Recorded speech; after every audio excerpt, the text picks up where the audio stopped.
Então, porém, nada melhor do que uma pessoa lá do sistema, uma pessoa lá da aldeia para falar do assunto, uma pessoa que está lá na vivência, está na comunidade, está nascido e criado, pais e mães, parentes, todo mundo lá, ou seja, não precisou ninguém sair de fora, de outro lugar, de outro município, de outra vivência, para dizer o que o Cocal precisa, o que o Cocal quer. Não. As coisas do Cocal, a política do Cocal, a cultura do Cocal se resolve no Cocal. É o que Joaquim Gomes precisa aprender. É o que a cidade de Joaquim Gomes precisa aprender. A cidade de Joaquim Gomes já está cansada de vir figurões, pessoas de outro município, pessoas de outras vivências, pessoas que não têm nada a ver com o município. 1 ou 2 anos antes da eleição, chega aqui e diz que resolve tudo. Sabemos que não resolve. Mas estou aqui para entrevistar e não para emitir opinião. Vamos aqui, gente, começar a nossa entrevista com o Léo, da aldeia Vassu Cocal. Léo, desde já, um bom dia. Vê se está ligado o microfone. Aí, no botãozinho aí, sim. Isso. Agora tá ligado, ele deu sinal de vida. Muito bom dia. Bom dia, Igor. Bom dia à população do nosso município. Em especial, bom dia aos ouvintes, né, da rádio, Correio, e ao povo lá da minha aldeia Vassu Cocal, a qual eu hoje irei aqui representar, dando aqui alguns spoilers, né, da organização do nosso povo, enquanto membro de lá daquela comunidade, enquanto um líder jovem, enquanto um cidadão desse município. Com certeza, falou bem, cidadão do município. É isso que eu quero ouvir, gente. Nós que somos cidadãos de Joaquim Gomes, fazendo e acontecendo. Bem, vamos começar o nosso papo. Primeiramente, apresente-se às pessoas, né? Você é o Léo da aldeia Vassu Cocal, para quem não lhe conhece. Você já tem quanto tempo aí nesse histórico de liderança, de incentivo à cultura indígena, como próprio indígena e como pessoa de dentro da cultura, de dentro da aldeia? Então, Igor, como você bem mencionou, meu nome é Leandro, eu me chamo Leandro, né, popularmente conhecido como Léo. Eu tenho um histórico de luta na minha comunidade desde os 16 anos de idade, que eu tenho um envolvimento muito grande com as questões públicas, né, que envolvem a política pública daquela comunidade, e tenho uma vivência de sempre buscar o melhor para o meu povo, para a minha juventude principalmente, de fazer com que as políticas públicas, que são bases legais de direito, possam chegar até a comunidade, até o próprio município em si, para que a gente possa fazer o que é o básico, do direito básico que é garantido na Constituição, para todas as pessoas, independente, né, de ideologia, de não sei o que, não. A gente busca o direito, a preservação do direito das pessoas, para que todo mundo tenha uma vida digna, né? E aí o respeito à questão cultural, o respeito ao povo, né, através das suas especificidades. Então eu me dedico muito à questão de defender o meu povo, a minha causa, porque quem defende os povos originários sabe da importância que tem fazer com que esse movimento, enquanto o povo indígena, tem para o nosso país. Qual a importância, olha que pergunta genérica, mas importante, qual a importância, tanto cultural, social, até econômica, digamos assim, mas a economia é algo que é um pouco por fora dessa questão, mas qual a importância geral da aldeia Vassu Cocal para a cidade de Joaquim Gomes? Olha que pergunta genérica. Uma pergunta genérica e muito boa. Eu costumo dizer que Joaquim Gomes, nós não pertencemos a Joaquim Gomes. Joaquim Gomes é quem pertence a nós, enquanto povo indígena, porque, na verdade, quando você vai olhar lá na história do município, quem habitou esse município, né, quem habitou essa terra fomos nós, né? A gente vai ver lá o retrato dos índios europeus, né, que depois denomina-se Caboclos do Cocal, né? Então, a gente tem uma essência muito grande nesse município e a gente busca que as autoridades políticas e até a própria população entenda a importância que tem a aldeia Vassucocal nesse território. E o próprio povoado originário o povoado urucum, a planta urucum, ela é utilizada até hoje, né? Até como questão de instrumento, instrumento para a questão das pinturas corporais, né? Da arte em si, o artesanato, não é isso? Sim, com certeza. A gente tem a safroa, né, que a gente chama urucum, que se faz o coloral, e também a gente usa nas pinturas, né, as pinturas do nosso corpo lá, quando a gente está fazendo algum ritual, alguma apresentação, alguma coisa que ligue a questão da cultura indígena. Então, quando a gente vai olhar lá na história, a gente sabe que, inclusive, eu lembro, eu era pequeno, mas quando eu chegava no trevo da cidade, tinha muita plantação de urucum. Tem, mas é pouco. Pouco, né? Mas tinha muito. Então, é a essência da originalidade do povo do Cocal, né? O território desse município, boa parte pertence à etnia Vassucocal. Então, a gente busca apenas o reconhecimento e o fortalecimento. A gente não quer que a comunidade seja vista, os índios que estão lá dançando um toré, que bonitinho. A gente não quer ser visto como figuras folclóricas, porque não é isso, né? Quem entende sabe a importância que tem a originalidade dos povos indígenas, e Vassucocal e Joaquim Gomes tem que ter orgulho de ter uma aldeia indígena dentro do seu município. Eu sempre costumo dizer isso. Com certeza. O primeiro homem branco, digamos assim, a reconhecer a aldeia, as terras, né? A primeira parte foi Dom Pedro I, não é isso? Isso. Ou Dom Pedro II? Dom Pedro I. Dom Pedro I. Uhum. Foi quem fez a doação, gente. Olha que história bonita. Os guerreiros da aldeia Vassucocal, eles chegaram a lutar na Guerra do Paraguai. Isso mesmo. A Guerra do Paraguai. Daí, Dom Pedro reconheceu, né? Infelizmente, muitos morreram. Uhum. Existe histórico disso. Muitos morreram, mas os que, de fato, voltaram de lá, vencendo a Guerra do Paraguai contra o ditador Solano Lopes, lá do Paraguai. O ditador Solano Lopes, gente, rapidinho para a gente poder sintetizar isso. Solano Lopes, ele queria invadir o Brasil, olha só. Aí, Dom Pedro, na época do Brasil Império, disse, não vai invadir não. E isso chamou todos, infelizmente, isso também não seria bom hoje em dia. Por quê?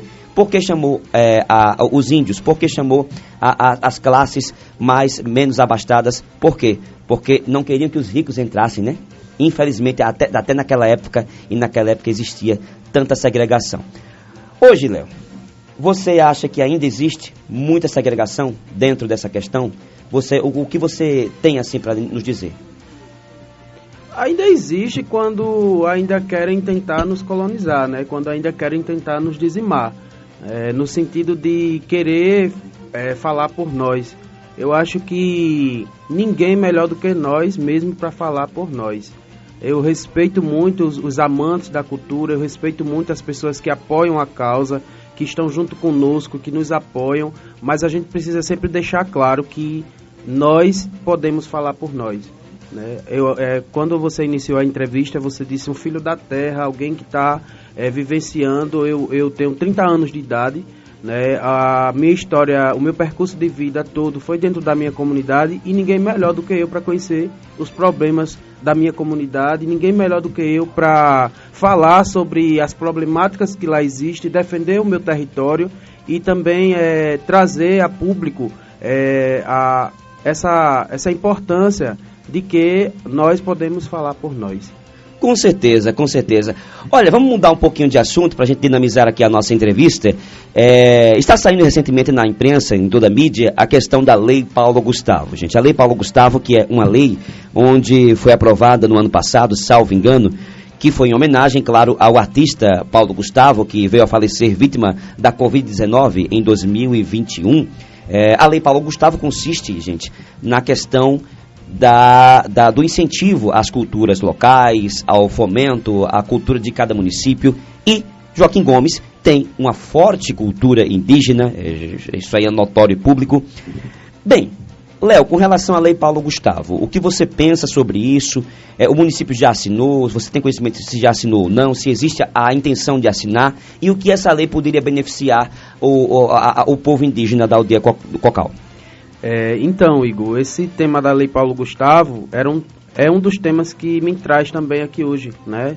Eu, como um indígena, enquanto indígena desse município, enquanto amante da cultura, seja indígena, seja a cultura em si, ela me fascina no sentido de fazer com que a população tenha um respeito pela a questão cultural.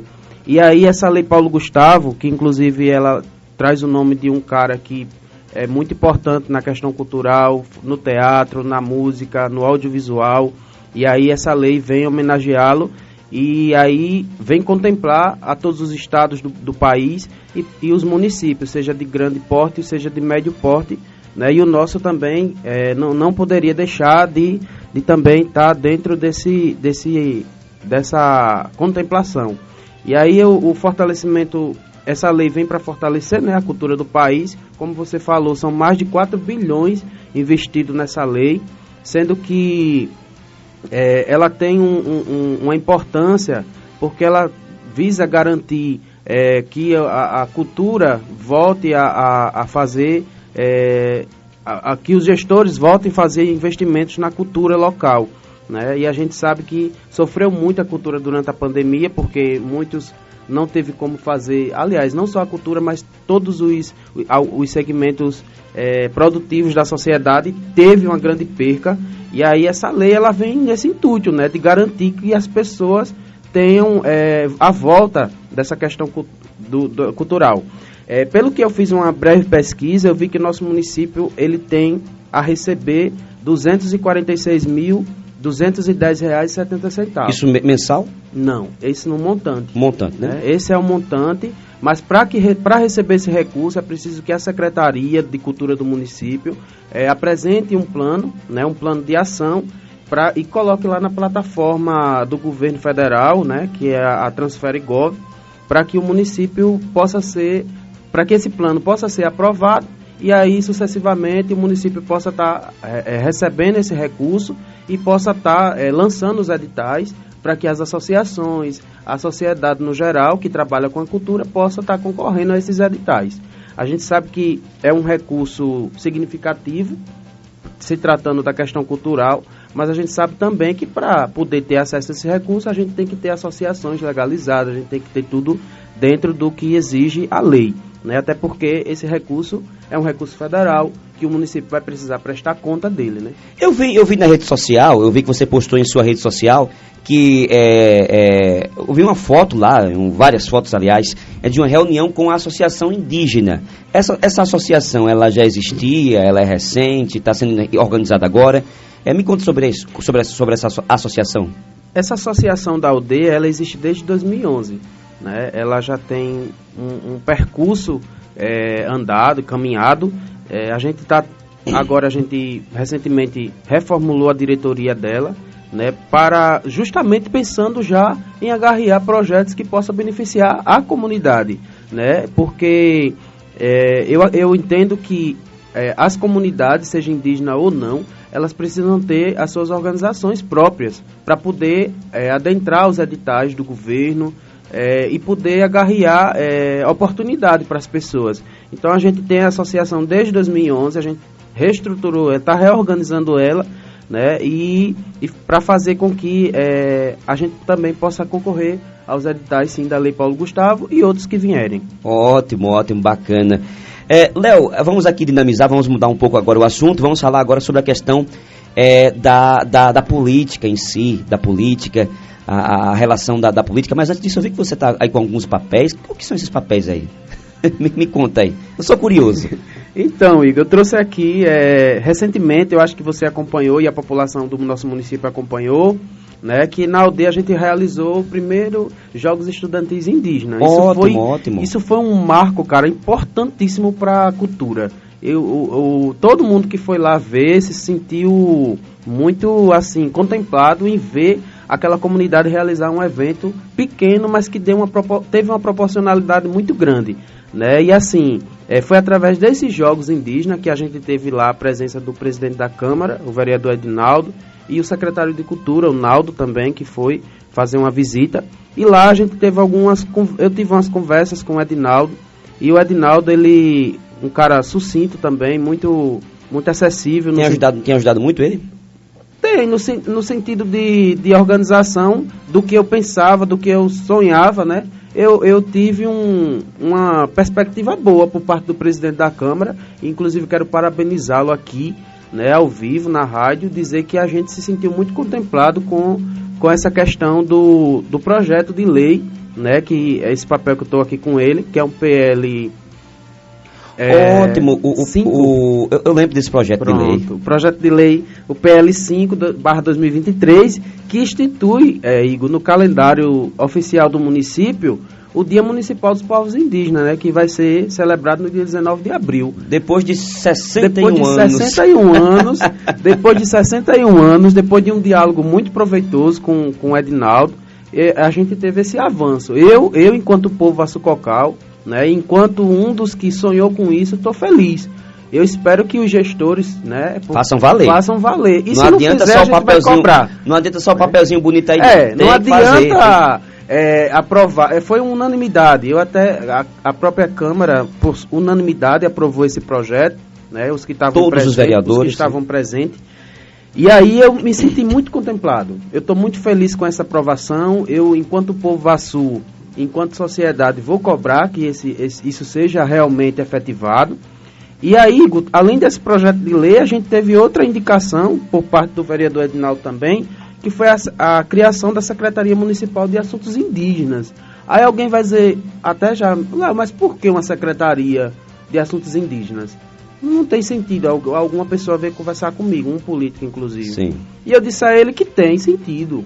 Hoje o Brasil, depois de 520 anos de massacre, a gente tem um Ministério dos Povos Indígenas, que é para tratar das questões indígenas. Então os estados e os municípios, vários estados também já estão criando as suas secretarias municipais, estaduais de assuntos indígenas.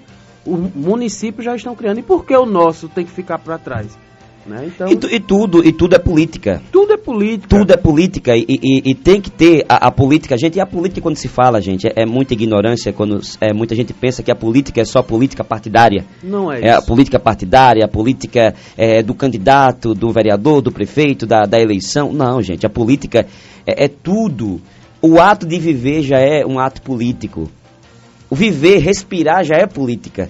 Então, a política que estamos falando aqui é a política em prol das pessoas que vivem no Cocal. Isso. Poderia ter a política pública, a política pública poderia ter uma liderança aqui no Matadouro, por exemplo, que falasse pelo Matadouro. Claro. Poderia ter uma liderança lá nos terrenos que falasse pelos terrenos. Sim. Então, saber a quem procurar. Então, a quem os índios, a quem o povo indígena, a quem mora lá no Cocal vai procurar. Vai procurar o secretário de Assuntos Indígenas. Até porque, Igor, não lhe atrapalhando e já lhe ajudando nesse debate, a gente tem vários assuntos no Cocal que a gente precisa trazer mais a corresponsabilidade. Porque as pessoas têm uma visão, porque o Cocal é a FUNAI, porque o Cocal é a CESAI. Não, esses órgãos, eles são consequências da nossa luta.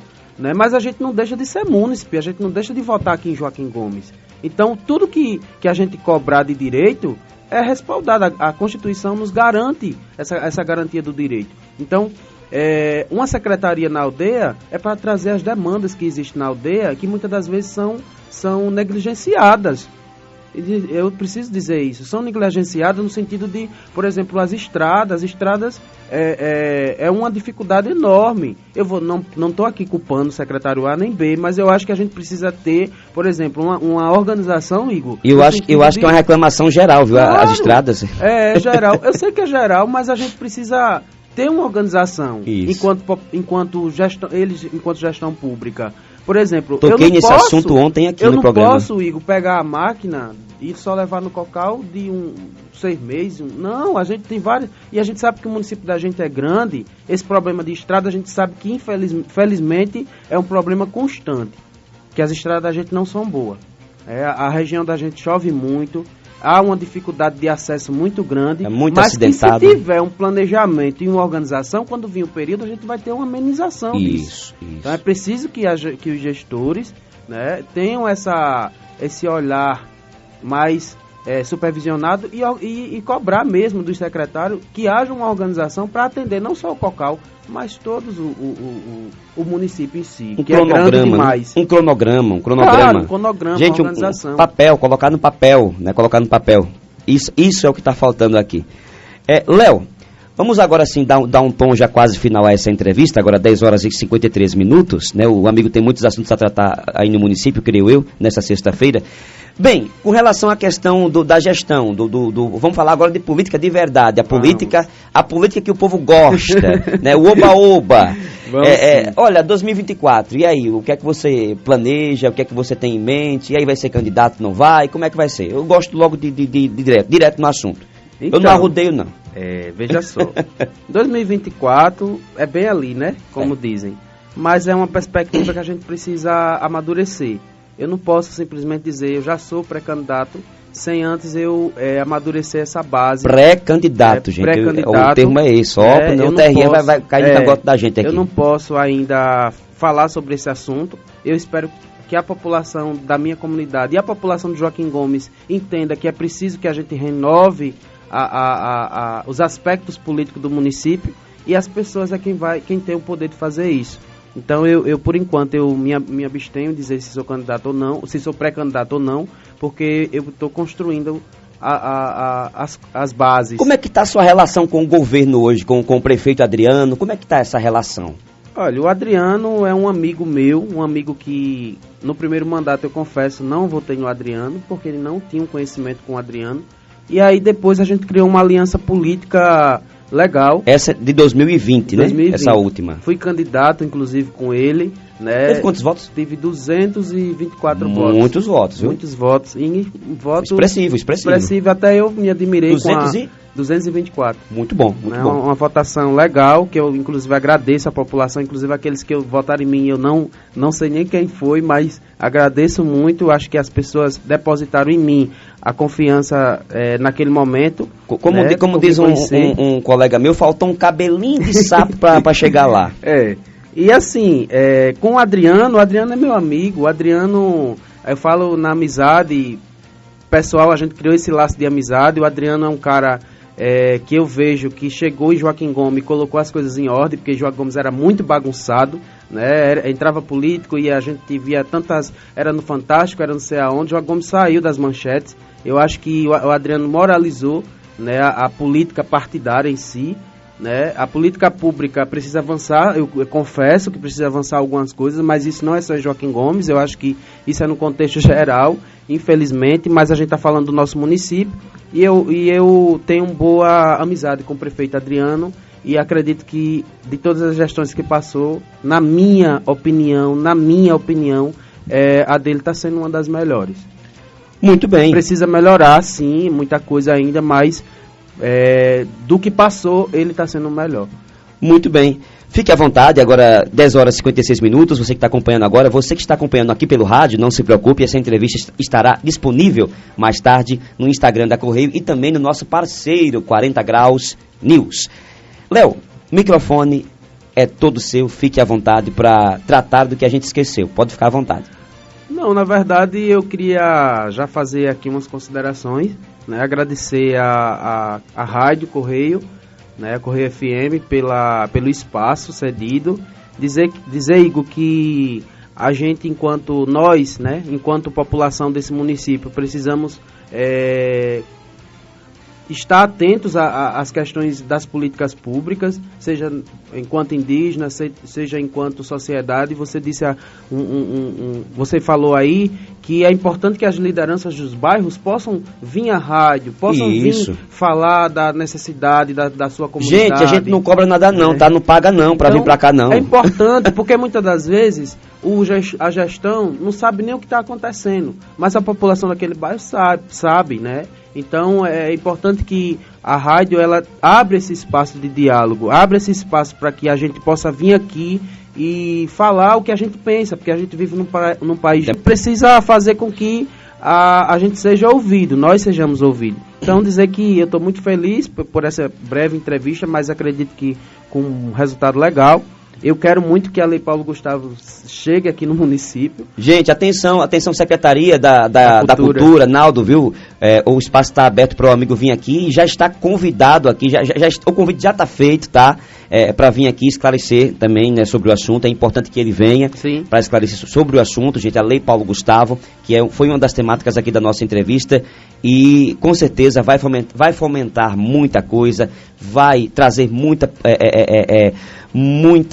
benefício para aquela comunidade, também para a cidade, gente, para a cidade também. Para os fazedores de cultura. Isso, gente, para as quadrilhas, para os folguedos populares. Lá na Aldeia Sucocal tem grupos de capoeira, tem a quadrilha em si da Aldeia Sucocal também, que foi belíssima no São João agora, belíssima.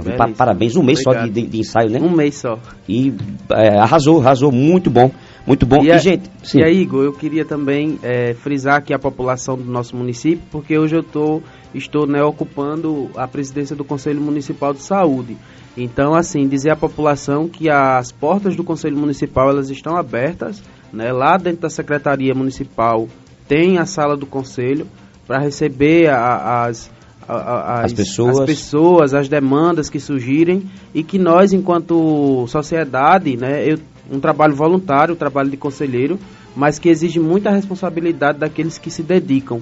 Então eu queria até dizer à população que nos procure, né? O conselho está aberto de segunda a sexta, né? Esperando que a população leve as suas demandas, leve as suas preocupações, para que a gente chegue junto e cobre, faça valer o direito do cidadão. E só para terminar, agradecer à população, os ouvintes da rádio, obrigado pelo espaço, dizer que sempre que precisar, estaremos aqui dialogando, conversando com a população, trazendo os anseios do povo, e também mandar um abraço ao meu amigo Diogo, né, pela perca precoce de sua mãe. Isso, coisa triste. Dizer que eu lamento muito e quero que Deus dê a ele força, a ele, a Alzira, a família toda, né, a população em si que sofreu com essa perca tão de repente, né, e dizer que a gente está aqui, somos solidários, somos irmãos, estamos aqui para apoiá-lo, não só apoiar ele, mas até a família Educação, que também sofre com essa perca.